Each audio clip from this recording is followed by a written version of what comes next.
Сәл сабырсыз. Достар, лайк басып тұрып көріңіздерші.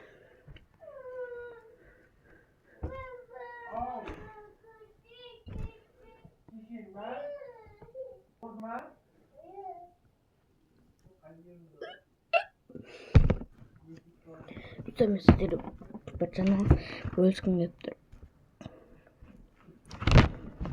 Мен түнде короче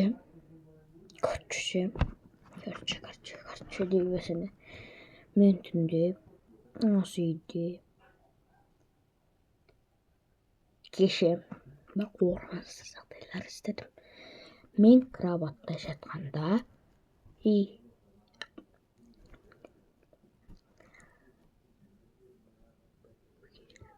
біреу ойнамай айтып жіберейін. Вообще мен кроватта жатқам. Кенет осы тамақ пісіретін не болмас па, ас үй, кухня. Сол жақтан мен бір-екі дыбыс естідім. Негізі біз андай күрішкі жуып тастағанбыз, матамен орап қойғанбыз. Білмеймін неге екенбіз, бір нәрсе сыртылып бастайды. Мен қорқыптым да, бірақ жамылып алып жатырмын, вообще түре бермей. Андай бүйтіп ұйықта көзін жұмып көпшікке бетімді басып отсан, сенен как будто бүйтіп кетіп қалатын сияқты да, сол көрпе сенің андай ең мықты да, андай ешкімде жоқ күштен қорғайтын, қара күштен қорғайтын үйін сияқты да. Жамылып алдым.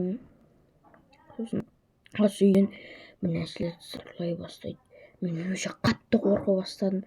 Сосын папа тұрып, не сырқылап отыр, ей бала жатсайын тамақ жеп деп оны айқайлаған естідім. Мен айтқан жоқпын, жаттым ғой. Ей бала деп өзі барғанда ешкім жоқ дейді, құлап қалған. Сөйтіп барғанда андай достар, папам осы үйге барғанда ыдыстар болмай ма, соның сынып жатқан бөлігін тапқанда екі зат сынған, бір бокал жерде жатыр томылап.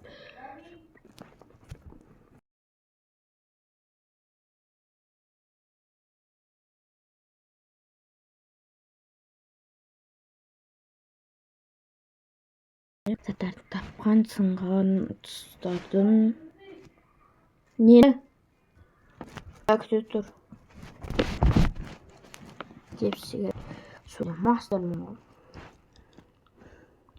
Сөйтіп ана жерге ыдыстарды тапқан, бірақ мен таппаған, ешкімді таппаған. Сосын мен комнатқа кіріп қарағанда мен ұйықтап жатырмын. Ұйықтап қалдым, папа айтты, мен тәтем комнатынан қарап ешкім. Тәтем жатыр, мен де жатыр. Сосын папа бісміллә деп ұйықтаған. Сосын ертеңінде маған айтты, бірақ кухнядан дыбыс естіген өзім естідім мен. Достар, осы оқиғаны мен сіздермен бөліскім келді. Осы қысқа видео болсын. Пока-пока.